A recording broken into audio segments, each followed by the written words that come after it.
C'est dans ma nature, l'émission qui prouve que l'on peut concilier l'art de vivre et le respect de la nature, le confortable et le durable. Cette semaine, par exemple, on vous emmène à Nantes, dans un écoquartier. À Rambouillet, dans un centre de tri des déchets, Laurence Postic a testé pour nous les bons gestes quand on trie ses ordures.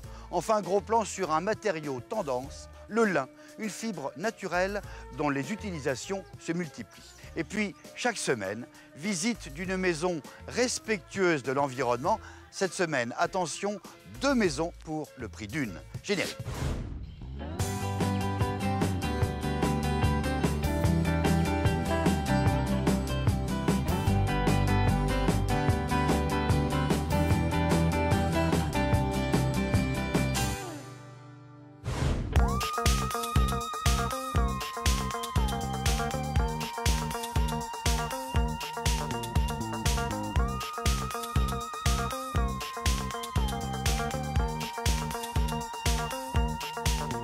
Nous sommes en Normandie, près de Bayeux, dans le Calvados, et nous allons visiter, non pas comme on pourrait le croire, une maison, mais 2 maisons. Je vous présente tout de suite les copropriétaires.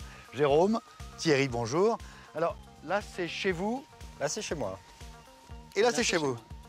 Et on est pile poil dans la ligne de démarcation. Au milieu. C'est quoi l'idée de cette co-construction? L'idée de départ, c'était de faire une maison pas chère et écolo. Pas cher et écolo.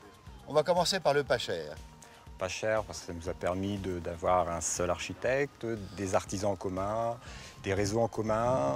Donc on a pu réduire les coûts de cette façon. Vous étiez 2 amis et vous avez décidé d'être voisins. De faire de la co-construction comme existe de la colocation en quelque sorte. On a surtout décidé de quitter la ville pour venir à la campagne également. Parce qu'on voulait un jardin, Jérôme voulait faire un potager, moi je voulais profiter d'une terrasse. La solution, c'était de venir à la campagne. Alors vous voilà voisins à la campagne, vous avez enfin votre potager. J'ai mon potager. Sur le côté économique toujours, vous dites une seule chape de béton par exemple? Une seule chape, un seul vide sanitaire, un seul réseau d'eau. Donc ce qui nous a permis de faire des économies d'échelle en fait. Voilà pour le prix, on en a quasiment 2 pour le prix d'une. Le côté écolo maintenant, le côté vert. Côté vert, c'est par le choix des matériaux, donc de la brique monomure par exemple. Ça par exemple. De la brique, oui. Bon alors je sais qu'il faut poser une chape de béton bien lisse et que la pose de ça c'est plus compliqué que le parpaing. On sait que c'est l'air qui est un meilleur isolant possible et pas cher, donc du coup les petites alvéoles. Bon, tous les murs sont en brique monomure comme ça? Non, alors on a tous les murs qui sont orientés nord-sud en monomure. Là on est plein sud, Voilà. Tous les murs comme ça Sont en monomure. Et les autres murs sont en ossature bois. ossature bois. Oui. Qu'est-ce que vous mettez sur ces briques? Simplement un revêtement respirant. C'est On voit écolo ici. ça aussi? C'est écolo. Ça respire, ça permet à l'humidité de s'évacuer facilement. On peut continuer à faire le tour? Allons-y.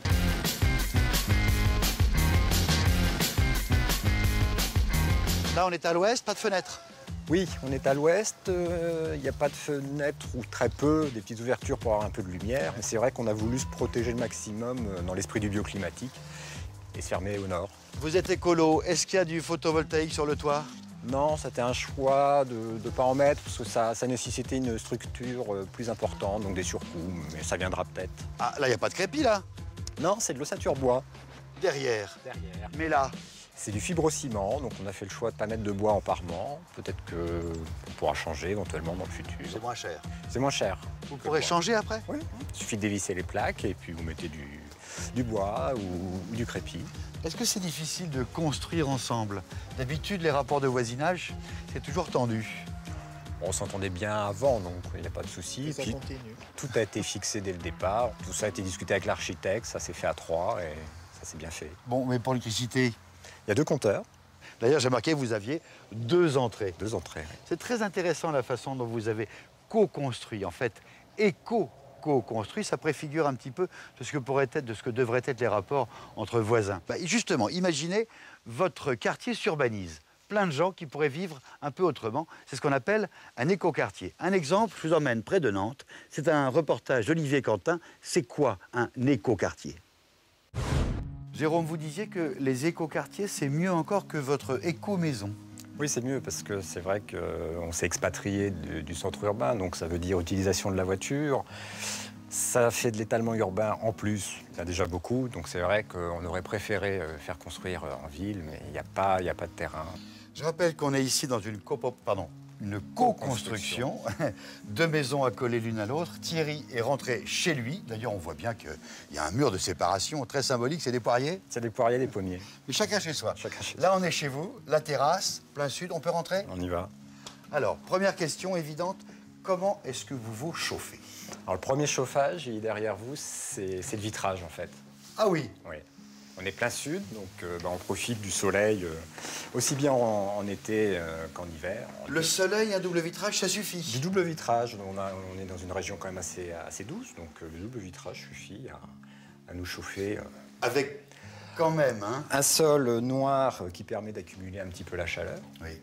C'est tout? Non, on a quand même un petit appoint, c'est le poêle à bois. Le poêle à bois? Oui. Combien de mètres carrés dans la maison? 80 mètres carrés, un peu plus. Le soleil et le poêle à bois suffisent? Oui, on a de l'électrique, mais vraiment en dernier recours sur les journées d'hiver très très froides. Dans la salle de bain? Et la salle de bain, le matin, on met un besoin petit de peu confort quand même. Ça consomme beaucoup, un poêle à bois? Non, on a une consommation qui n'est pas très, très élevée. Du coup, on a un stock de bois énorme à l'extérieur, parce qu'on avait prévu beaucoup trop large. Vous pensiez que ça consommait beaucoup plus? Et en fait, vous mettez une bûche de temps en temps, et ça suffit à chauffer toute la maison.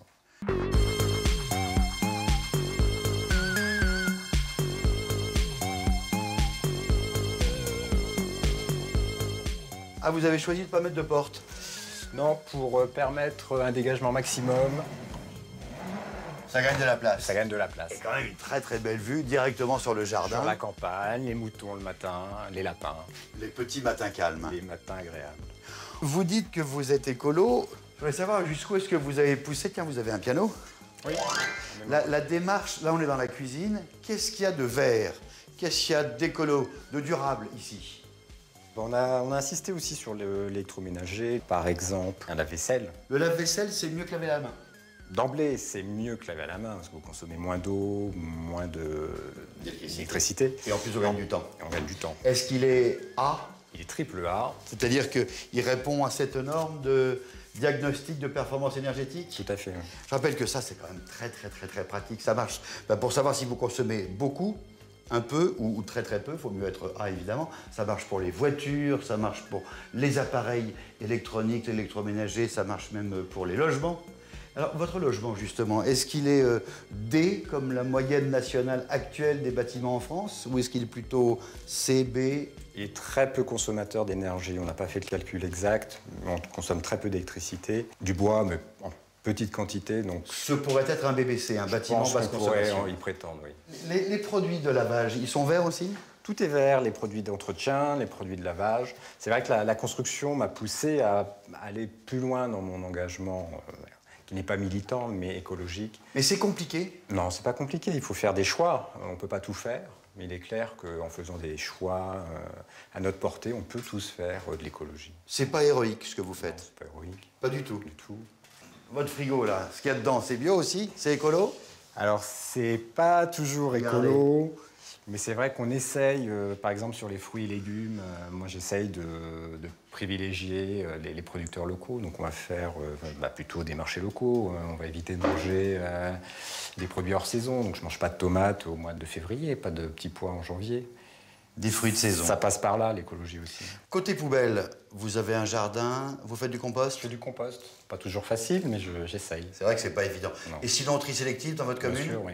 Vous savez bien trier? Pas toujours. Mais c'est pas facile. Je vous dis ça parce que je vous propose de faire la connaissance de Laurence Postic. Elle teste tout pour nous, regardez. Elle nous emmène à Rambouillet pour apprendre à mieux trier nos déchets. Reportage. Ah, Laurence Postic et tous les gens que vous avez vus dans ce reportage me chargent de vous dire merci. Merci de bien trier vos déchets. C'est utile de faire des gestes éco-citoyens. Je vous rappelle que nous sommes à Bayeux dans le Calvados, en pleine Normandie, dans 2 maisons éco-construites côte à côte, mitoyennes. On vient de quitter celle de Jérôme, on va retrouver juste à côté celle de Thierry.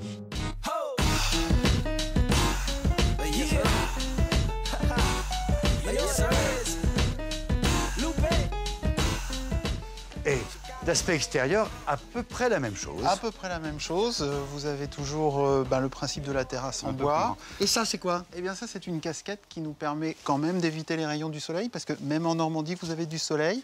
Et je peux vous assurer qu'il tape fort l'été. Et voyez là, sur la partie qui avance, il n'y en a pas, et je le regrette amèrement.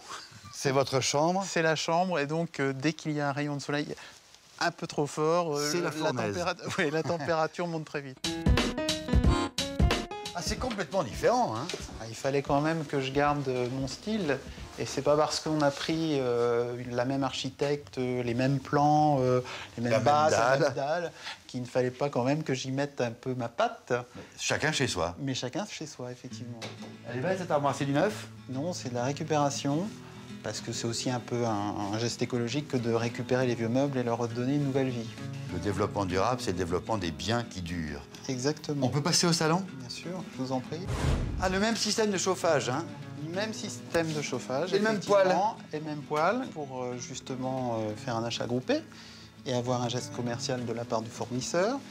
Et puis vous remarquez aussi qu'on a le même carrelage. Toujours dans l'optique d'avoir des achats groupés. Il vous a fait un prix gros? Oui, quand même. C'est le même architecte, les mêmes plans, même superficie? Même superficie, 80 mètres carrés. Et pourtant, on n'a pas du tout la même impression.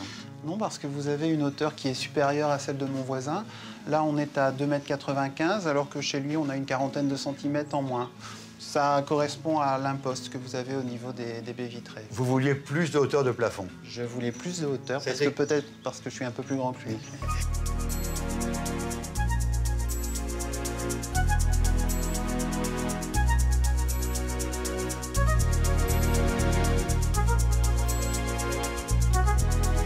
Les peintures, j'imagine que c'est des glycérophthaliques avec des solvants, évidemment, des composés organiques volatiles qui tuent la nature et les petits poissons. On est resté quand même aussi écolo dans le choix des peintures, puisque ce sont des peintures sans solvant, sans COV et des peintures à l'eau. Des peintures à l'eau. Voilà. La chambre? La chambre, bien, vous pouvez constater qu'il y fait assez chaud. Oui. En cette saison, tant mieux. Et au sol? Alors là, j'ai choisi d'abandonner le carrelage pour opter pour un revêtement en fibre naturelle, donc du sisal, un peu plus confortable quand même. Le chauffage, je ne vous ai pas posé toutes les questions. L'eau chaude, vous l'avez comment? L'eau chaude se fait avec un cumulus. Ah, quand même. Quand même, oui. Les eaux usées? Les eaux usées, alors. Les toilettes, vous avez, on est en pleine campagne, il n'y a pas tout à l'égout. Pas tout à l'égout. Vous avez une fosse septique? On n'a pas tout à fait une fosse septique, mais là, vous devez voir mon voisin parce que c'est vraiment lui le spécialiste. Je vais lui poser les questions. Je veux bien. Jérôme! Jérôme? Vous êtes chez vous? Oui. Ah, bon, je peux rentrer? Allez-y. Je voudrais qu'on aille là-bas. Thierry m'a dit qu'il fallait absolument qu'on aille voir votre système de récupération et de traitement des eaux.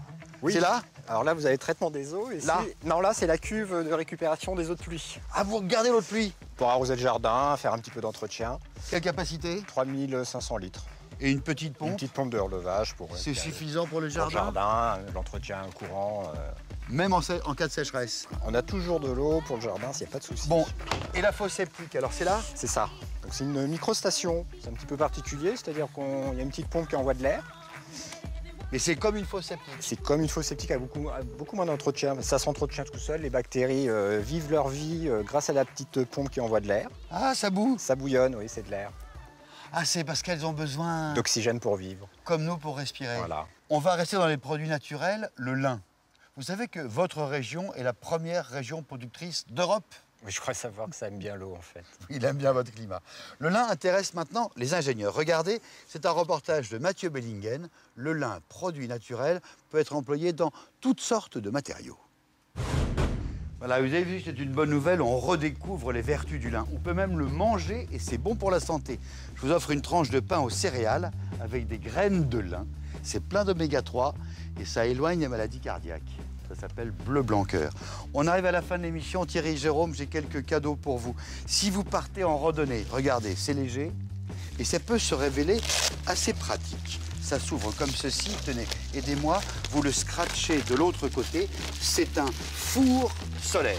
Ah. Vous le mettez bien vers le soleil, Okay. Vous mettez vos chipolatas là.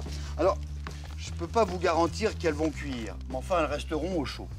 J'ai un modèle un peu plus lourd, celui-ci.